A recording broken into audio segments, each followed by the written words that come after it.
Buck converter एक प्रकार का हमारा step down DC to DC converter होता है। जनरली बक कन्वर्टर जो होता है वो दो मोड में काम करता है। एक हमारा स्विच ऑन फेज होता है, दूसरा हमारा स्विच ऑफ फेज होता है। जब हमारा मॉसफेट जब स्विच ऑन होता है तो उस कंडीशन में जो करंट जो फ्लो करता है वो हमारा इनपुट इंडक्टर और लोड रेजिस्टेंस के थ्रू फ्लो करता है।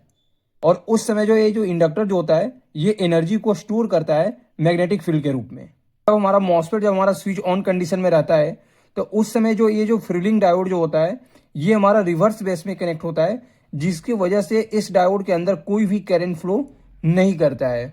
और ये जो आउटपुट कैपेसिटर जो होता है ये हमारा स्विच ऑन फेज के टाइम ये चार्ज होता है। Mode two switch off phase, जब हमारा मॉसफेट ऑफ कंडीशन में होता है तो उस समय जो इंडक्टर जो होता है एनर्जी जो स्टोर करके रखा होता है उस एनर्जी को ये रिलीज करता है इस लोड के लिए।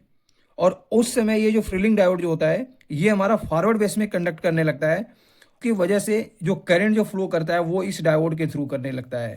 ये जो कैपेसिटर जो होता है ये हमें आउटपुट वोल्टेज को स्टेबल बनाने में मदद करता है।